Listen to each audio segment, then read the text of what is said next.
et la vie avec sa grand-mère. Gna gna gna. C'est la maman de ma maman. Elle parle avec des animaux, avec des plantes. Mais pourquoi tu ne donnes pas une fleur si tu donnes de l'eau tous les jours? Après, j'ai commencé à parler avec des animaux, avec des plantes. Moi, je crois que je chante pour remercier l'univers. Comme Princess Ito, Julieta Cohen est une belle âme. Portée par ses envies, la chanteuse née en France a ses racines en Afrique du Nord, a passé du temps au Mali, au Burkina et a fait du Cap-Vert sa seconde maison. Je crois profondément que la musique a un pouvoir, surtout en ce moment avec toutes ces guerres de tous les côtés. C'est une clé pour passer des messages, c'est une clé pour apaiser les cœurs aussi. Et je pense que tout ça vient de ce fruit-là, de cette volonté-là en tout cas. Julieta Cohen, Princess Ito, deux voix, deux identités, mais une lutte commune. Dénoncer les injustices, se battre pour un monde plus honnête et plus juste. Guillaume Thibault, Praia, RFI.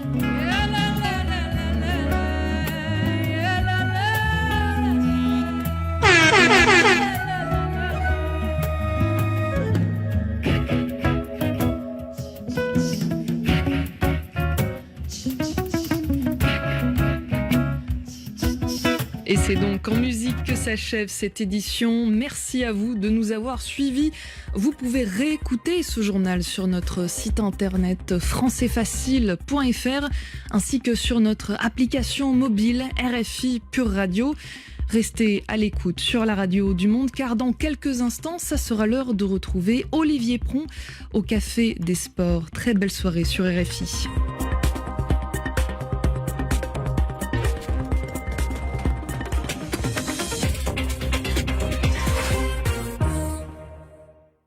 Salut, c'est Anna Le Cerf. Salut, c'est Coralie Pierret. Il y a quoi sur tes réseaux? La chronique qui donne la parole à la Gen Z. 7 jeunes, 7 pays, 7 regards sur le monde. Chaque semaine, ils racontent la une de leurs réseaux sociaux. Les vidéos qui les ont fait rire, leurs coups de cœur, leur colère, les sujets qui secouent leur génération. Au fil des semaines, vous apprendrez à les connaître À travers leurs likes, leur scroll. et leur partage. Il y a quoi sur tes réseaux? C'est tous les dimanches à 4h49 et 6h48 TU sur RFI. RFI et France 24 présentent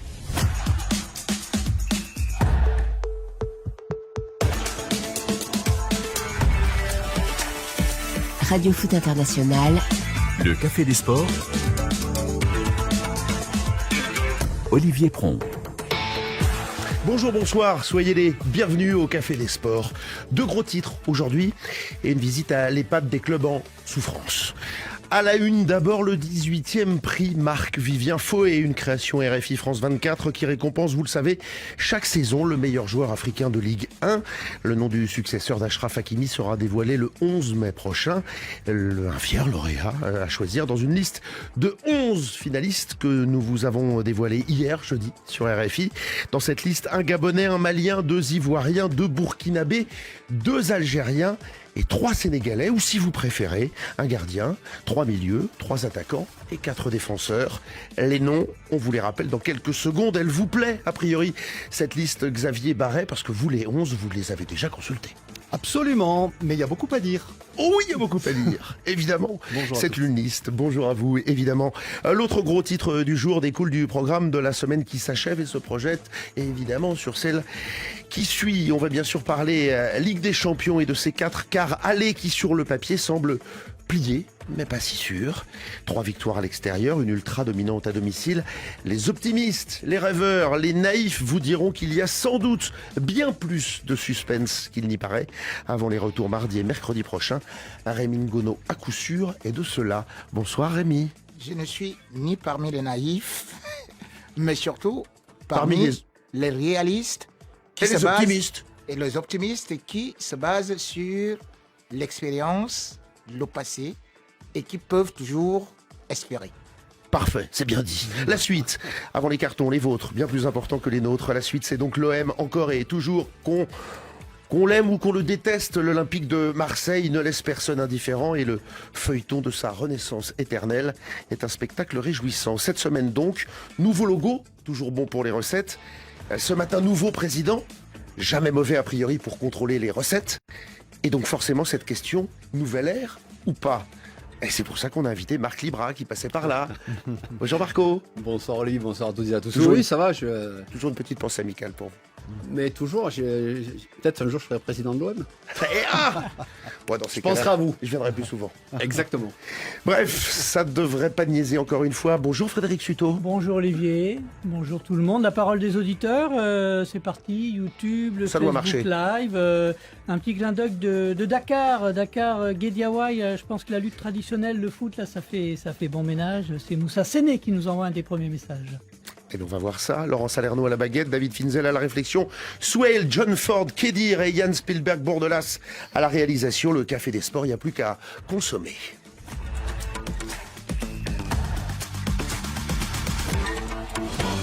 Marc-Vivien Fouet, ambassadeur du ministère au Cameroun. Prix Marc-Vivien Fouet, RFI France 24. On attaque donc, comme annoncé, par le prix Foé, créé en 2009, les amis, par deux éminents confrères que l'on salue au passage, David Kalfa et Christophe Carmarance. Alors, on rappelle d'abord la liste des 11 finalistes, par ordre alphabétique, bien sûr, et pas par préférence. Pierre-Emerick Aubameyang, l'attaquant du Gabon et de l'Olympique de Marseille, déjà sacré 2 fois, 2013 et 2024, on s'en souvient. Lamine Camara, le milieu sénégalais de Monaco. Bamba Dieng, l'attaquant sénégalais aussi de Lorient. Guela Doué, défenseur ivoirien du Racing Club de Strasbourg. Martial Godot, autre Strasbourgeois, il est attaquant ivoirien. Ilan Kebal, milieu algérien du Paris FC. Hervé Kofi, gardien du Burkina Faso et d'Angers. Un gardien, ça fait du bien. Et c'est surtout logique, cela nous rappelle le seul gardien sacré dans ce prix Foé en 17 éditions jusqu'ici. C'était Vincent Enyama, le Nigérian, en 2014. Arsène Kouassi, défenseur burkinabé de Lorient. Aïssa Mandi, défenseur algérien de Lille. Moussa Niakhaté, défenseur sénégalais de Lyon. Mamadou Sangaré, milieu malien de Lens. Alors, vous l'aurez noté ou remarqué, il n'y a pas dans cette liste le nom du tenant du titre, Achraf Hakimi. Pourquoi ? Parce que dans le règlement de ce prix Foé, il est bien stipulé que pour postuler, la conduite du joueur doit être irréprochable sur le terrain, mais aussi en dehors. Or, le défenseur du PSG a été, il y a quelques semaines, renvoyé devant une cour criminelle pour un viol, comme il y a 3 ans. Il s'est toujours dit innocent, mais devant la gravité des accusations, dans l'attente de ce procès et par respect aussi pour la parole de la victime présumée, il a été décidé par la direction de France Média Monde, FMM, qu'Achraf Hakimi ne pouvait, cette année, être nommé point à la ligne. Cette mise au point faite, elle était nécessaire. Messieurs, votre avis, parole libre bien sûr, qui manque-t-il ? Xavier ? Moi, je trouve que cette liste est assez complète. Il y a effectivement les joueurs majeurs de la Ligue 1. Maintenant, comme il n'y a pas de super favori, forcément, on se dit, bah tiens, pourquoi lui y est et pas lui ? J'entendais hier les débats avec notamment Hervé Penaud qui était là, qui évoquait certains noms.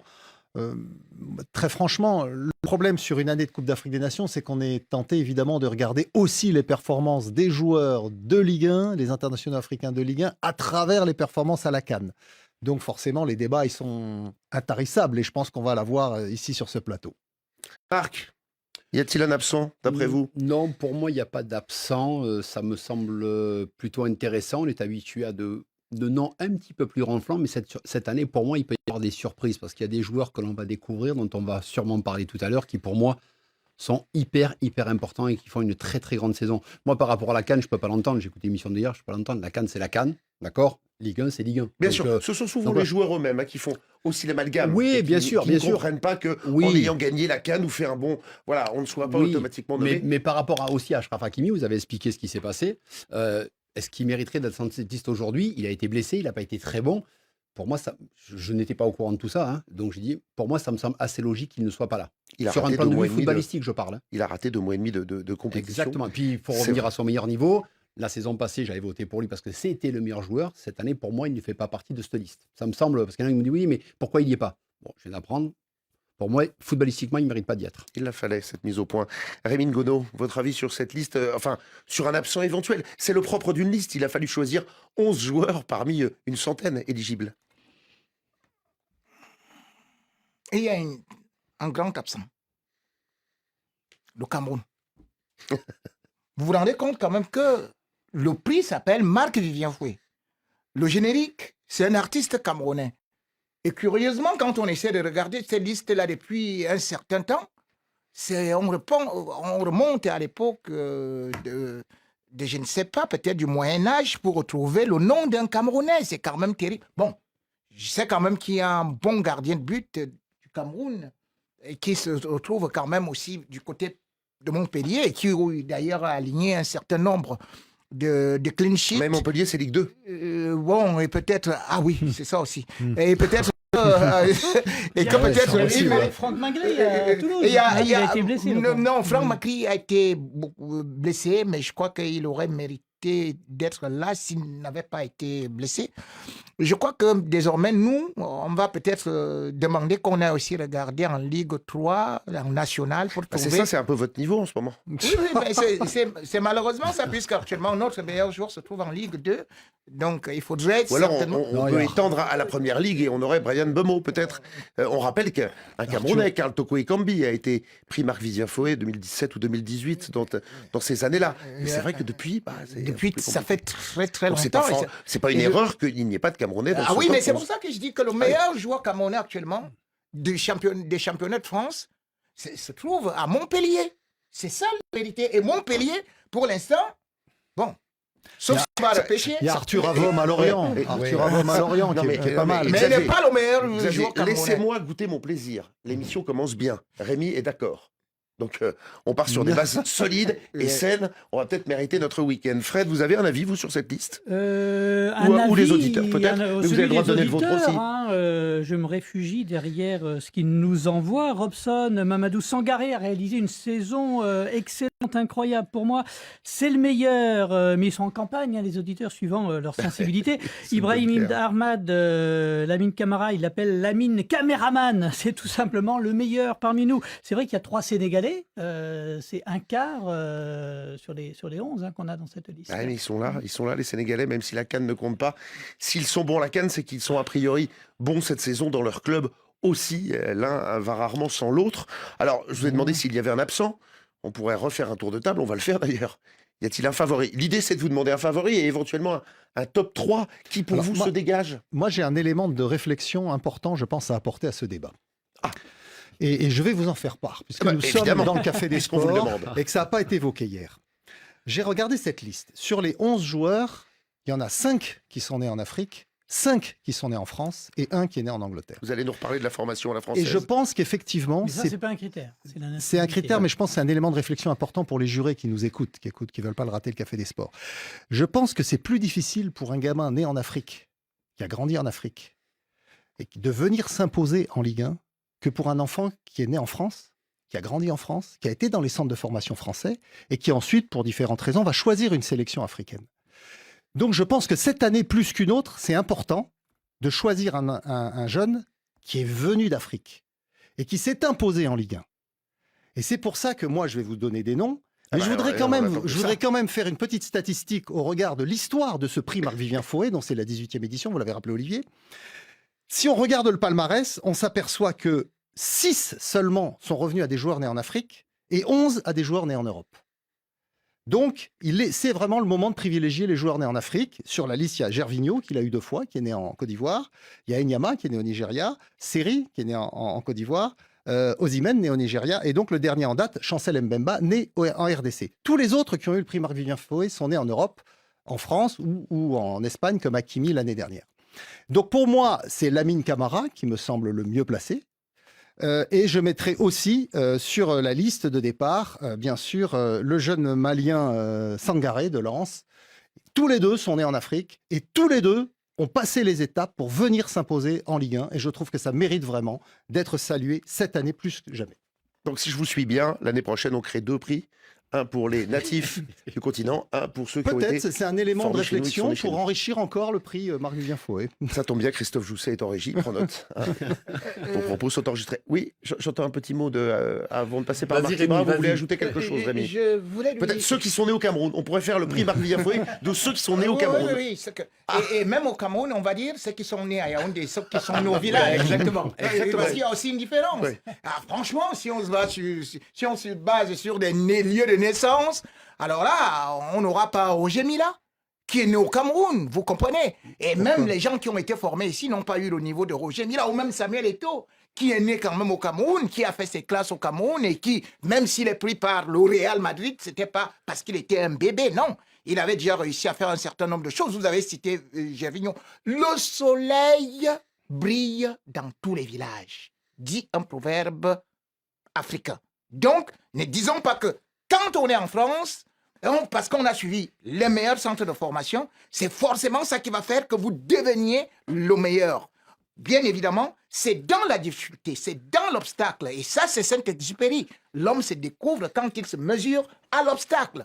Alors moi, je vais vous dire que ces gens qui naissent en Afrique, qui naissent dans des zones reculées, difficiles, bien évidemment, et qui viennent s'imposer, eh bien, on ne va pas regarder que à tel ou tel niveau. Moi, je suis devant toi. Je suis né au Cameroun. Je suis né au Cameroun, mais je suis sur le même plateau que toi.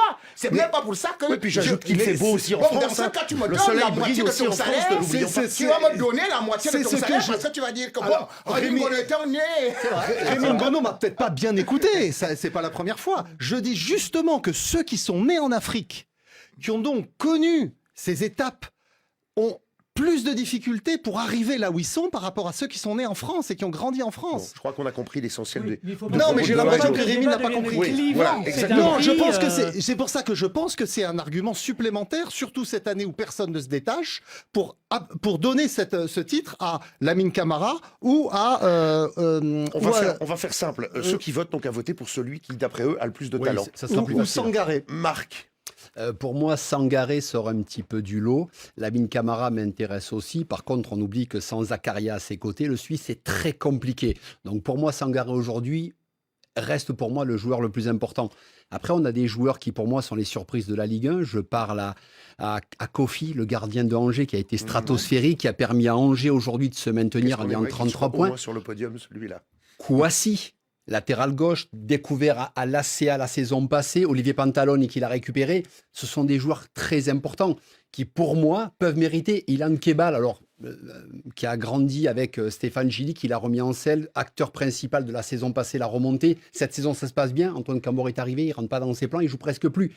Donc là, aujourd'hui, j'ai 3-4 joueurs. Pour moi, Sangaré va être, pour moi, le premier, pour moi, vraiment, parce que cette saison, qu'il soit à côté de un tel ou un tel, pour lui, ça ne change pas. Et Lamine Camara, ce qui me dérange, c'est que quand Zakaria n'est pas là, Bocognoli est arrivé, il a eu plus de mal. Sur certains matchs, il n'a pas été forcément très bon. C'est un joueur exceptionnel.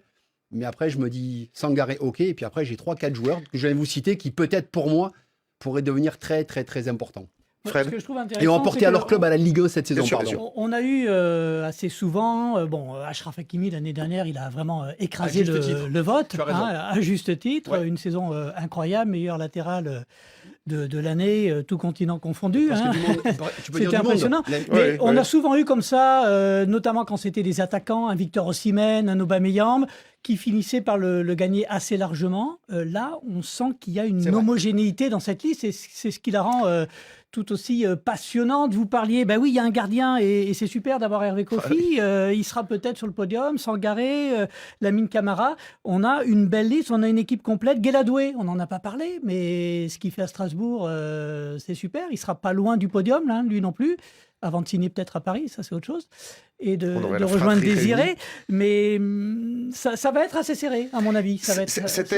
Voilà, une belle passe décisive. Merci Frédéric, c'était le sens de ma question. On a l'impression que cette année, ça va se jouer à pas grand-chose. Il y a eu des écarts ces dernières années, notamment, on l'a rappelé l'an passé, même quand Pierre-Emerick Aubameyang l'a emporté de nouveau. Il me semble qu'il y avait un bel écart. Chancel Mbemba aussi. Il avait été explosé cette saison-là, l'Olympique de Marseille. On a l'impression que ça peut se jouer à quelques voix, et ça donne du sel. Mais de toute façon, le débat qu'il y a eu hier dans l'émission où présenter la liste et la discussion qu'on a aujourd'hui montre qu'il y a effectivement plusieurs possibilités. Moi, je rejoins... Vous savez pour qui vous allez voter? Je ne vous demande pas de le dire, évidemment. Non, mais j'hésite effectivement entre Lamine Camara et Sangaré, et je pense effectivement, je trouve que Kofi, gardien, ce serait pas mal. Ça me semble être un beau trio pour pour ma part. Mais bon, je ne représente qu'un juré parmi d'autres. Parmi une centaine. Voilà, Il reste donc encore quelques voilà. matchs. Vous pouvez voter aujourd'hui, hein, mais vous êtes dans le jury. Mais Vous avez jusqu'au on 20 peut avril. aussi attendre un petit peu. Il y a 2-3 matchs de championnat encore. Avant Oui, mais la bon, le clôture gros de la du vote. saison est déjà écoulé, donc on a déjà les tendances. Bah, si Ilan c'est Kebal aujourd'hui rejoue et met 3-4 buts, il est déjà à 8 buts cette saison et 5 passes D. Si le PFC est déjà sauvé, c'est en grande partie à Ilan Kebal que l'on voit. Pour moi, ça peut changer la donne. Je suis très Hervé content. Coty multiplie les parades. C'est plus compliqué parce que Antoine Camboiré ne le fait pas jouer à son poste. Il jouait sur un côté gauche. Maintenant, il veut le mettre dans le 9,5. Lui, c'est pas évident. Il joue presque plus titulaire. C'est difficile pour lui. Kebal Mais ça peut changer, c'est pour ça. Kebal et les matchs du Paris Football Club, j'ai la chance de pouvoir les voir presque tous. Kebal, non, mais Kebal, c'est un joueur fantastique. Le seul problème, c'est que le Paris Football Club, quand il était, j'allais dire, le meneur de jeu, s'est retrouvé en difficulté. Il est parti à la CAN où il n'a pas joué, ou très peu.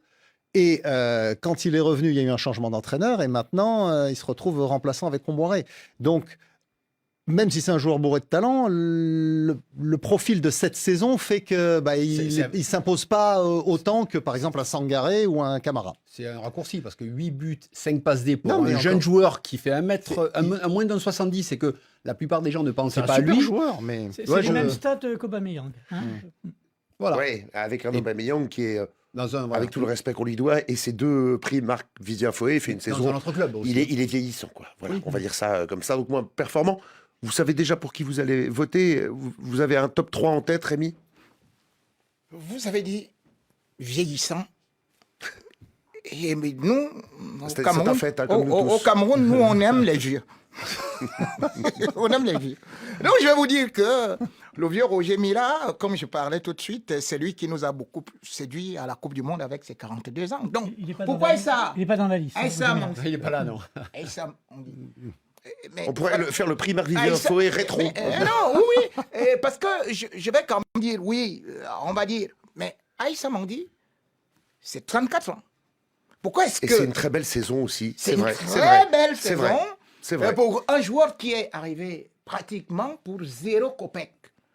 Et quand je vois sa saison, surtout vous qui connaissez la difficulté qu'il y a par derrière de s'imposer, eh bien, je dis, moi, je le mets.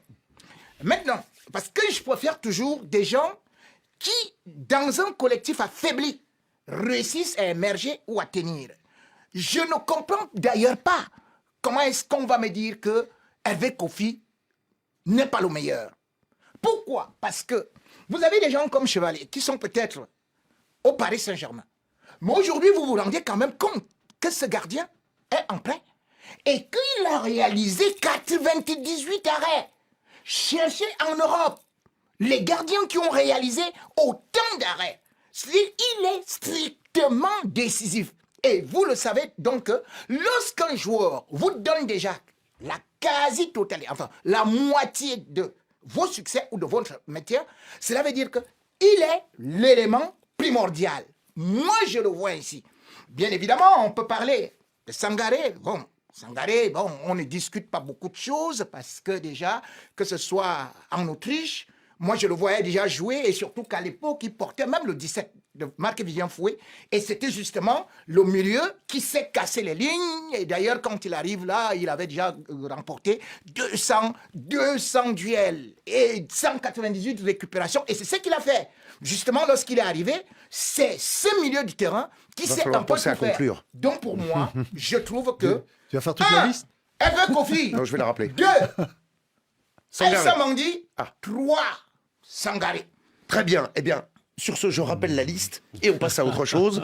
Pierre-Emerick Aubameyang, Lamine Camara, Bamba Dieng, Guéladoué, Martial Godot, Ilan Kebal, Hervé Kofi, Arsène Kouassi, Aïssa Mandi, Moussa Niaraté, Mamadou Sangaré. Oui, je vais répéter 2 fois parce que sur le podium, ça serait bien. Les dates clés, l'annonce du top 3, ce sera le mardi 5 mai, tiens, il y a des demi-finales de Ligue des Champions, c'est bien pour le sujet d'après, le mardi 5 mai, et donc l'annonce du lauréat, évidemment, c'est ce qu'il y a de plus important, ce sera le lundi 11 mai, dans la matinale d'RFI, que le nom de cet heureux lauréat, successeur d'Achraf Hakimi, vous sera donc révélé. Voilà pour le prix Foé. On va revenir au terrain, vraiment, et à ce qui s'est passé cette semaine et à ce qui se passera la semaine d'après.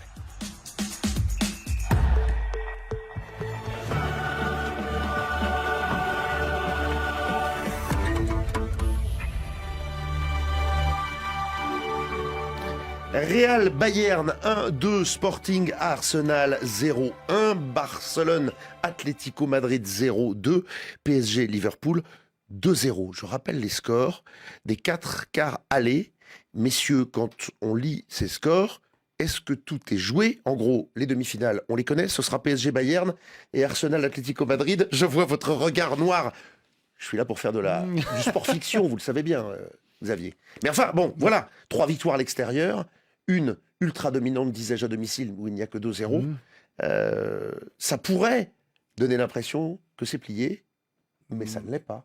Ça ne l'est pas, mais effectivement, il y a 2 matchs, à mon avis, qui ont encore un suspense. C'est le Bayern-Real Madrid, parce que on sait que le Real a des joueurs de qualité, capables de faire la différence individuellement. Et sans les parades de Manuel Neuer, ils auraient peut-être marqué plus. Oui, ils auraient peut-être marqué plus sur les contre-attaques à Madrid. Et on sait que le Bayern joue toujours l'attaque. Donc, on risque d'avoir le même profil de match. Est-ce qu'on aura la même réussite de Manuel Neuer dans ses interventions? Ça dépendra évidemment beaucoup de la qualité encore du gardien allemand. Et puis, il y a l'Atlético Barça. Parce que sur le jeu, le Barça s'est fait complètement piéger, pas été aidé par l'arbitrage d'ailleurs. L'entraîneur Hansi Flick l'a souligné. Et là, le match Barça retour. attaque d'ailleurs l'arbitrage. Je ne sais pas exactement à quoi ça sert. Je ne sais pas. Je ne vois pas, il y a des erreurs d'arbitrage. Oui, c'est quand même assez incroyable. Il y a eu 17 fautes des joueurs de l'Atlético. Ils prennent 3 cartons jaunes. Il y a eu 7 fautes. Ça, c'est le football. Non, c'est pas le football. Mais si, c'est le football. Quand tu as un garçon, c'est un sport de combat. Comme tu as un garçon qui veut broyer, quand tu as quelqu'un comme Coquet qui enchaîne les fautes et qui finit avec un carton jaune au bout de 6 ou 7 fautes, alors qu'il aurait dû être expulsé avant même Koubarsi, eh bien forcément le match il est faussé. Et donc sur ce qu'a montré, excuse-moi, mais moi j'ai envie de voir du foot et pas de la bagarre. Donc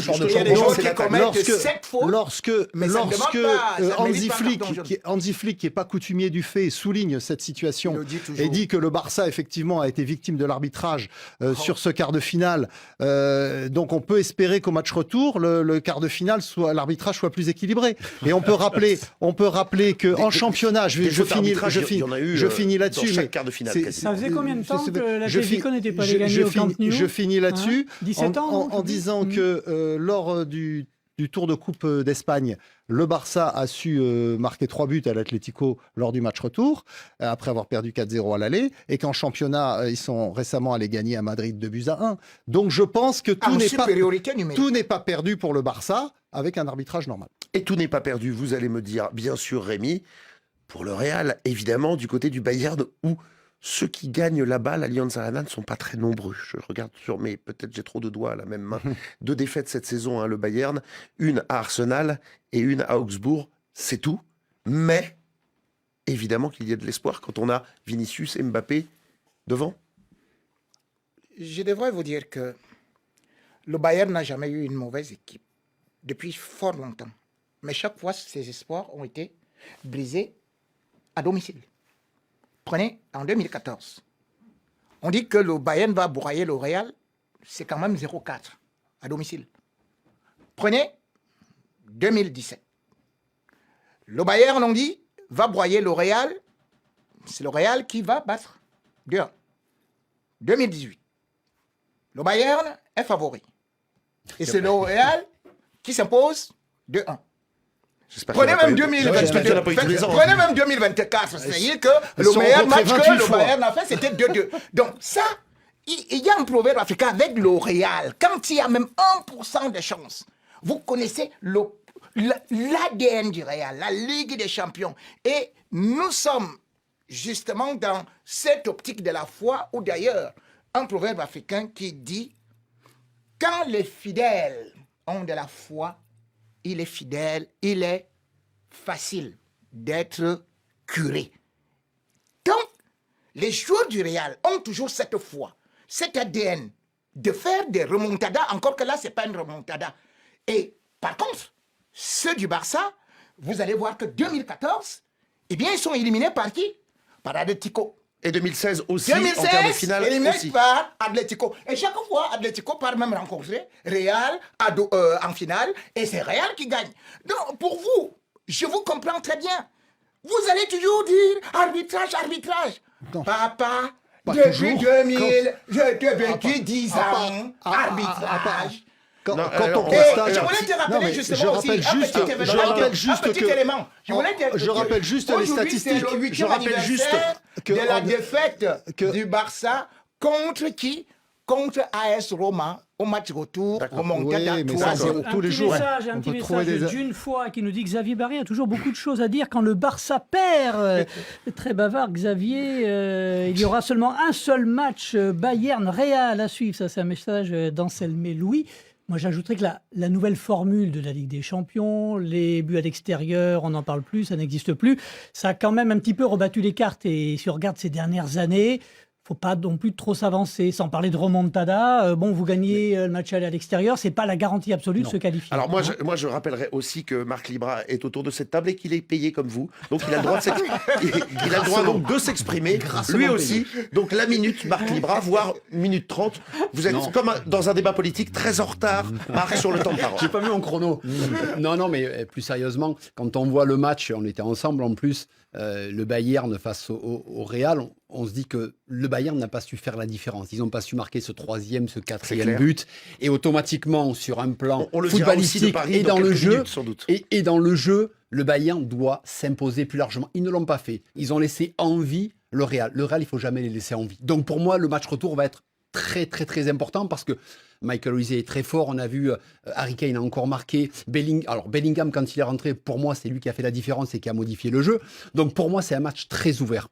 Concernant le Barça, Hansi Flick peut dire des bêtises aussi. Tu n'es pas obligé de l'écouter s'il dit des Non, mais erreurs. je partage ton avis sur ce, tu sur peux ce partager. match-là. Non, mais je suis d'accord avec Et toi. les statistiques le démontrent. Oui, mais alors dans ces Depuis cas-là, 10 ans. il faut pas regarder le foot, il faut pas suivre le foot. Voilà, parce que c'est un sport de combat super, et tu as des joueurs qui ont jouons. plus d'expérience que d'autres. Et on a une équipe du Barça qui est très jeune, et on a une équipe en face qui est très expérimentée. Et ils les ont bougés, ils les ont pris leur propre jeu, puisque dès qu'ils ont débordé côté gauche, tac, ils leur ont fait mal. Ça s'appelle l'expérience que n'a pas le Barça aujourd'hui et que Hansi Flick Il faudrait avoir un ne peu sait plus pas mettre en que place. Yamal tout seul.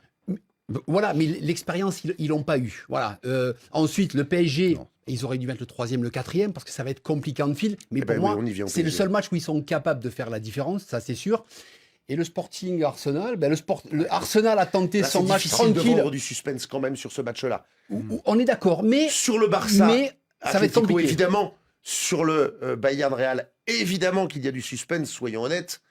Il y en a nettement moins a priori. Bon, Arsenal on marque évacue ce but Sporting avec Kai Arsenal. Havertz. Restons un peu. Oui. Le but de C'est la Kai- surprise de Kai parce Havertz à la qu'on va arriver à 91e. 0-0. Ils se sont fait bouger Évidemment. Arsenal, mais ils ont ça change subi et ça change tout. C'est clair. Ce but-là fait du bien parce que maintenant ils vont devoir attendre et le Sporting va devoir sortir. Donc Arsenal favori, mais les 3 autres pour moi, et c'est très très ouvert. Et Liverpool va devoir sortir et le PSG Mais n'aime Liverpool, rien ils ont- d'autre que ça. ils sont Le PSG capables. qui peut regretter, là pour le coup, une erreur d'arbitrage, quand même flagrante, un penalty en fin de c'est match, vrai. qui aurait permis peut-être, si ce penalty avait été marqué, sifflé et marqué, de au gagner PSG 3-0. gagner 3-0 et d'être totalement serein. On est d'accord, mais si Dembélé met ces 2 occasions à 10-12 mètres, c'est plat du pied. On parle autrement, c'est 4-0. Oui. Non mais Oui, vous bien savez, sûr, les non, mais- histoires se font comme ça. On va se rappeler d'une époque où Bon, Paris alors, ne donc, la gagnait question pas. se pose, y a-t-il du suspense Non, en mais fil de mardi il faut rappeler ce qui s'était passé il y a un an. Quand le Paris Saint-Germain s'était retrouvé contre Liverpool, Et avait perdu c'était à la en maison 8e de 1-0 finale. contre le cours Ils du avaient jeu. archi dominé le match aller, ils avaient perdu 0-1. Et malgré cela, je me souviens du discours hyper positif de Luis Enrique, disant on va travailler pour aller se qualifier. Ils sont allés gagner à Anfield et ils se sont qualifiés au tir au but. Alors effectivement, ça Ça s'est but joué. à l'extérieur, comme le dit, ça a changé la donne, je t'assure. Mais non, mais Tu- il y tu avait vois déjà plus pas pareil. la, il y Mais là, avait on déjà sait pas la que saison Paris- dernière. C'est ce que je te dis. Il y C'est ce avait que je pas te dis. déjà Tu la l'avais saison déjà plus dernière. ça. On sait Donc- que Paris va marquer sans doute mardi, donc ça oblige Liverpool à aller rechercher au 3-4. De toute façon, le Paris Saint-Germain a beaucoup de certitudes dans le jeu, parce que vous évoquez ces Beaucoup plus que Liverpool, bien c'est sûr. certain. Donc il n'y a pas tellement de raisons de s'inquiéter. Franchement, du suspense, j'en vois pas trop. Rémi, un mot quand même sur le Paris Saint-Germain et Liverpool. C'est pas le match que vous allez regarder en priorité mardi, on a bien compris. Mais est-ce qu'il y a des raisons de s'inquiéter ou de regretter de ne pas avoir marqué un 3e, voire un 4e but? Je pense que 2-0, c'est beaucoup pour Paris. Et parce qu'on a quand même vu les Vous êtes bien le séquences. seul à le penser. Oui. Non, mais attendez.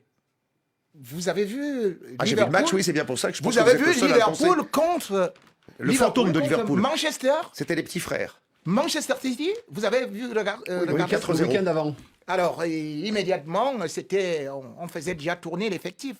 Liverpool aujourd'hui, quand vous regardez quand même, même la défense, Van Dijk, je ne sais pas, ou bien j'avais été enfariné, ou bien j'ai été...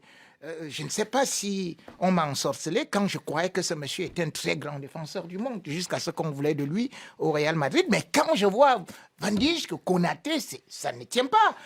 Donc pour moi, aujourd'hui, le Paris Saint-Germain a un jeu collectif et des individualités qui sont très au-dessus de ce qu'on peut appeler Liverpool. Donc quand vous essayez de regarder seulement de la 59e minute à la 65e minute, les gars, ils vous alignent 89 passes, c'est-à-dire le PSG.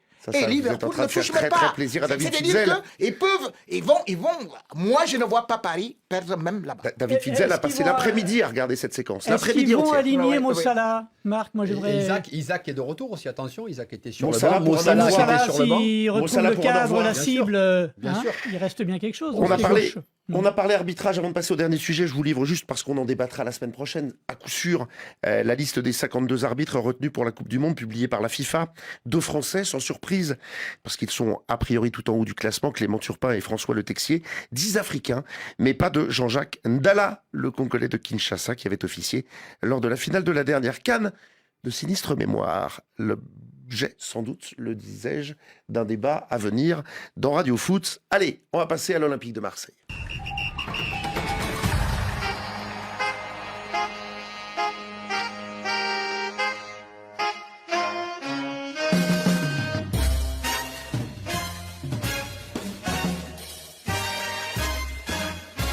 Avec cette version Jump de Van Halen, c'est Laurent Salerno qui l'a enregistré avec son orchestre jazzy, cet après-midi. Jazzy, hein. C'est jazzy, comme Laurent.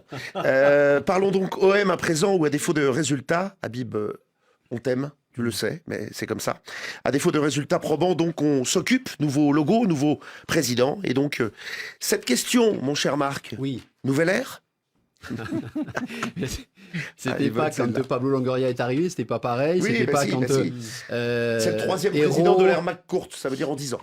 Oui, non, c'est. Enfin, pour moi, rien de nouveau sous le soleil. Il s'appelle Stéphane Richard, on n'a pas dit son nom. Il a été pendant longtemps le patron d'Orange, l'opérateur téléphonique. Après, c'est lui qui est à l'origine d'ailleurs du nom Orange Vélodrome. Exactement. Et c'était quelqu'un qui était aussi convoité pour être aussi dans les médias, télévision, voilà. Oui, c'était un homme, voilà. Un haut fonctionnaire auprès de nombreux ministres. Ouais. Après, la seule chose qu'on ne sait pas aujourd'hui, parce qu'on ne peut pas certains commencent à lui tirer dessus, à lui taper dessus, on ne sait pas, c'est que une grande entreprise comme Orange, on peut gérer des millions de personnes, là c'est une ville entière avec un club de foot qui est... Non mais ça n'a rien à voir. C'est-à-dire que quel va être son vrai poste? On sort d'un président ultra présent, qui était, quand je dis un président, c'était Pablo Longoria, qui était sur le terrain, qui descendait, qui parlait avec les arbitres, il remontait en tribune, il redescendait, il faisait les contrats, il faisait les salaires, il faisait tout. Quel va être son rôle? Quel est le rôle d'Habib aujourd'hui? Quel est le rôle de Mehdi Benatia qui va partir? Parce que là, on nous vend ça. OK. Et qu'est-ce qui se passe? Parce que là, ils sont 4e. Habib est arrivé, c'est plus compliqué pour lui. L'objectif, c'est d'être Ils sont dans le dur. Ah ben ouais, Ligue des Champions, puis il est sorti le bilan de la DNCG. Il y a un trou de plus de 100 millions. Franck McCourt a dit que c'était... Oui, il a un peu d'argent de poche, l'actionnaire américain. Alors, si c'est ça, c'est bien pour lui.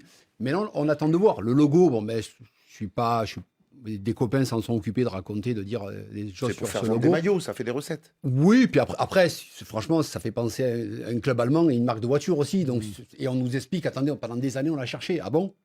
Ah ouais, n'allez pas loin. Il y a des gens qui sont payés pour ça. Oui, c'est bien. Non, mais après, moi j'ai eu 3 logos. J'ai connu 3 ou 4 logos, moi, de ma génération, de 88 à 90, je crois que 3 logos.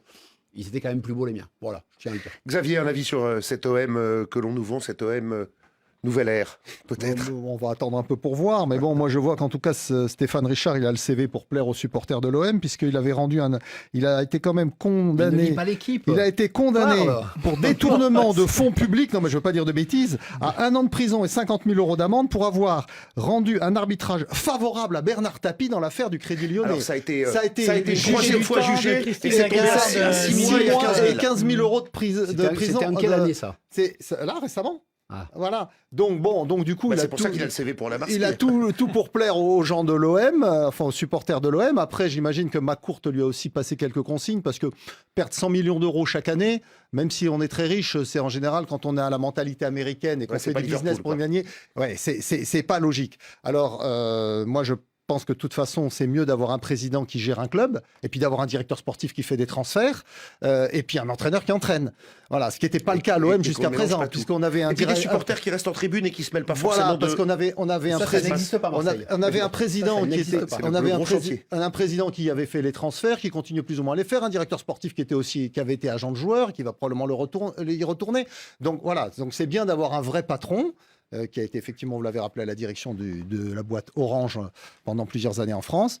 Maintenant, je pense qu'il a pas mal de boulons à revisser. Ça fait parler nos auditeurs, l'OM. Est-ce que c'est encore le club le plus populaire d'Afrique en France? Bien sûr, attendez. Je pense que ça s'est rééquilibré depuis une dizaine d'années. Ça fait réagir, Fred? Ça fait réagir. Moins que la Ligue des Champions. On soutient Habib Beye sur le fil. Là, mais tout ce qu'on dit, ils ont fait l'annonce aujourd'hui, Stéphane Richard, mais il prend ses fonctions le 2 juillet prochain. Tout va dépendre, bien entendu, de cette 3e place ou pas, 4e tour préliminaire pour la Ligue des Champions. C'est le premier problème, il est là. C'est que dans ces cas-là, il vaut mieux rien dire. C'est-à-dire qu'on laisse finir Habib, la saison. On n'en sait rien. Habib, est-ce qu'il restera Non, mais, pas, mais le problème, c'est que dans ces cas-là, on ne fait pas d'annonce en expliquant qu'on va tout révolutionner, alors que mais il a rien dit aujourd'hui, Stéphane Richard. Il a dit je suis là à moyen terme, il y a plusieurs projets, apaisement, les supporters. Bon, c'est le 2 juillet. En juillet, il attaque. Mais il attaque sur quelle base? Et s'ils perdent tout, ils finissent 6e. Qu'est-ce qu'on fait? Alors justement, là, une question. La question est posée à Rémi Ngolo, qui ne s'est pas encore exprimé sur le sujet. Rémi, l'OM. Je vous accorde une petite minute, ça vous va? Mais vous pouvez me faire ça en 15 secondes. Mais c'est pas votre genre. Oui, c'est pas mon genre. Donc, je suis un peu... Voilà Marseille qui est là. Mais je vais lui poser une question. Ah, vous avez le droit. Oui. Est-ce qu'il peut me dire les présidents qui ont réussi à Marseille? C'est-à-dire que c'est comme des serviettes jetables, après usage. Parce qu'aujourd'hui... Marseille, vous allez à peine vous rappeler peut-être de Marcel Leclerc dans les années 65-72, qui remporte quand même, qui fait le doublé, qui n'était pas encore né. Bon, si, j'étais né. Tu étais déjà né. Ah bon, voilà, oh là là. Bon, peut-être on va encore parler de Bernard Tapie, c'est-à-dire que dans 86-94, qui va remporter la Ligue des Champions. Puis il y a Pape Diouf. Oui. Pape Diouf. Bon, qui n'a pas gagné. C'est pas mal. Bon, ça fait 4 ans qu'il a fait. Mais tout le reste là, que vous recrutez, oh le CV ceci, oh le CV cela, on change les maillots, on change les logos, on change ceci. Mais en fin de compte, on ne rapporte rien. Donc, pour moi aujourd'hui, Marseille, certes, c'est un club qui nous a fait rêver, c'est un club qui a beaucoup de supporters en Afrique, mais malheureusement... Comme le dit un proverbe africain. L'OM, droit au but. Non, c'est pas ça. Non, ça c'est un proverbe marseillais. Non, ce n'est pas... Allez, on conclut. Je peux juste conclure qu'aujourd'hui, avec Marseille, c'est comme le dit un proverbe africain, mieux vaut un œuf à moitié qu'une coquille entière. Aujourd'hui, Marseille, c'est une coquille entière. Et le dernier président qui a gagné, c'était M. Dacier, président d'Acier. Effectivement. Avec Deschamps comme entraîneur. Avec Deschamps comme entraîneur. On le préférait. Et avant, c'était Pape Diouf qui avait amorcé avec José Anigo et Guéretz. Ils avaient amorcé et Deschamps a récupéré 1 ou 2 joueurs et il est allé au titre avec le président d'Acier. Ça file les amis. Il est l'heure des cartons déjà, sinon je vais me faire gronder par les deux. Et M. Salerno et M. Finzel. Et à deux, ça peut faire mal. Alors, les vôtres d'abord, parce que les nôtres, ça peut attendre.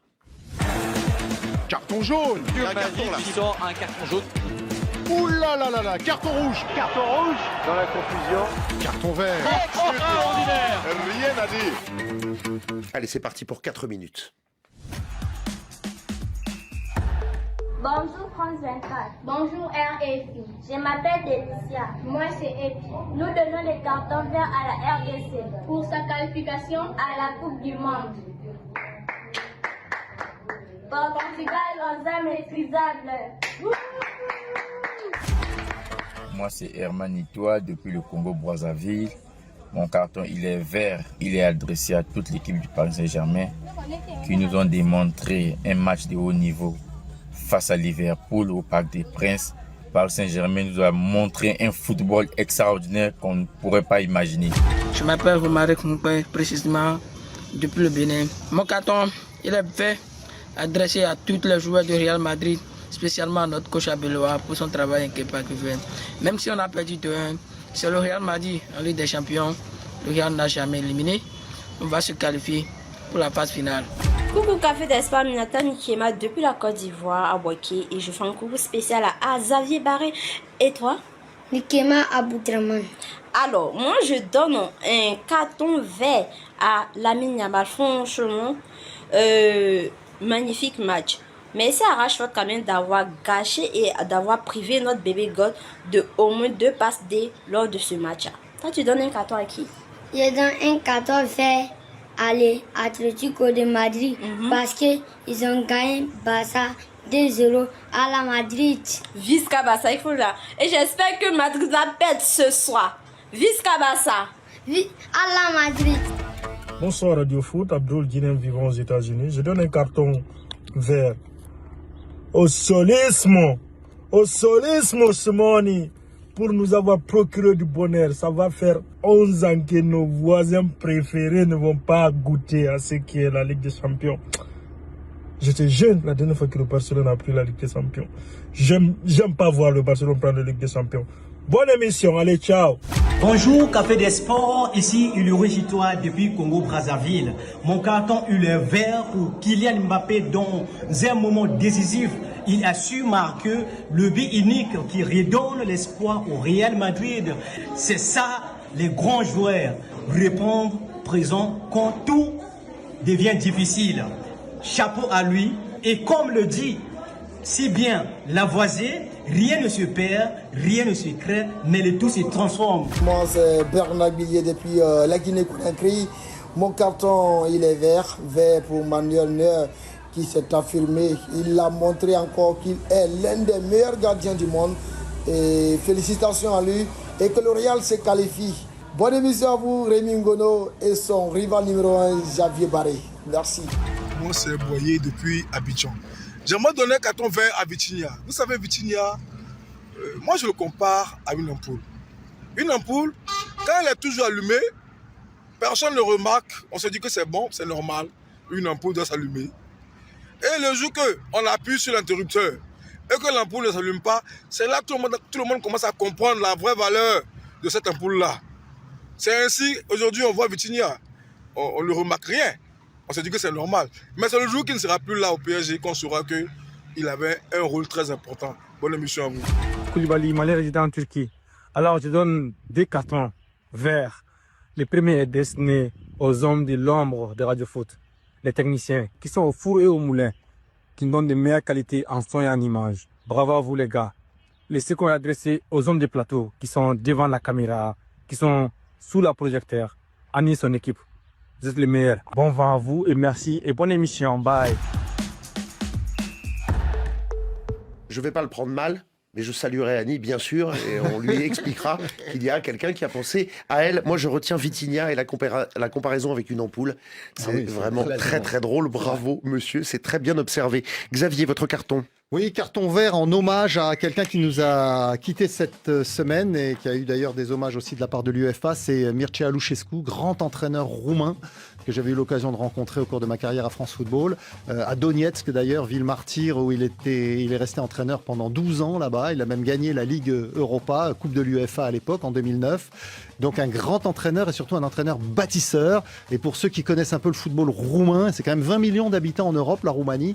Eh bien, ils ont eu une grande équipe dans les années 80-90 avec un entraîneur, Angel Iordanescu, qui était le sélectionneur, et son grand rival Mircea Lucescu, qui était un bâtisseur. Et donc, il y avait ces deux écoles entre le réaliste et le bâtisseur. Et Mircea Lucescu, c'était quand même un apôtre du beau jeu et un vrai bâtisseur. Une grande pensée pour lui. Crise cardiaque, mardi, à 72 ans. Rémi Ngono. Carton vert à Didier Deschamps, qui est annoncé dans la shortlist comme futur entraîneur du Real Madrid. Et moi, je peux dire que ne vous inquiétez pas, Didier Deschamps a bien cette expérience-là. Et parce qu'il avait déjà prouvé ça, que ce soit avec Marseille ou après 17 ans de galère, il réussit quand même à venir remporter le championnat. On l'a vu avec Monaco, on l'a vu même avec la Juve. Et aujourd'hui, on cherche un entraîneur expérimenté au niveau du Real Madrid, où d'ailleurs il y a les joueurs français tels que Mbappé qu'on sort. Donc pour moi, je me dis que Didier Deschamps a déjà entraîné des clubs il peut bien réussir au Real Madrid parce qu'il y a un proverbe africain qui dit « Le chat perd ses poils, mais ne perd pas ses manières ». Et personne n'en doute vraiment. Il a déjà fait ses preuves, Didier Deschamps. Clairement. Marc Libra, votre carton? C'est un carton vert, mais ça pourrait se traduire en un carton rose pour mon cœur et noir pour Jacques Bailly, qui naît de l'Olympique de Marseille, qui s'est éteint hier à l'âge de 84 ans. C'est l'homme qui m'a tout apporté. Quand je suis arrivé en 88 à la formation Olympique de Marseille, il m'a permis de découvrir mon corps, de s'occuper de moi tout le temps. Je me suis retrouvé des fois dans des galères dans certains clubs. Je l'appelais. J'allais à Marseille, il s'occupait de moi. C'était un peu l'homme à tout faire. Dans les mises au vert, on était toujours avec lui dans sa chambre, dans son soin, le kiné. Voilà. C'était l'homme qui s'occupait de nous tout le temps. Et hier, quand j'ai vu ça, j'étais très triste et j'ai une pensée pour toute sa famille. Voilà, notre Jaco est parti. Ils ne sont pas très gais, ces cartons, pour le moment, mais ainsi va la vie. Fred, votre carton? Carton vert, Aliou Cissé, 50 ans, l'ancien sélectionneur des Lions de la Teranga. Il était à la tête de la Libye, là, 3 victoires, 5 nuls, 2 défaites. Et il a surpris tout le monde. Il vient de s'engager avec l'Angola, avec ce pari de qualifier l'Angola pour la CAN 2027, mais peut-être pour la Coupe du Monde 2030. Un contrat jusqu'en 2030. C'est tout le mal qu'on lui souhaite. Le carton, le mien, c'est Diego Simeone, si touchant, entraîneur de l'Atlético Madrid, qui cette semaine, en conférence de presse de veille de match, a rendu un vibrant hommage et touché profondément Antoine Griezmann, le milieu français historique des Colchoneros, qui partira en fin de saison à Orlando. C'était très chouette à voir. Un hommage rendu en Espagne comme on n'a pas encore su le faire en France. Merci à tous d'avoir suivi Radio Foot à lundi.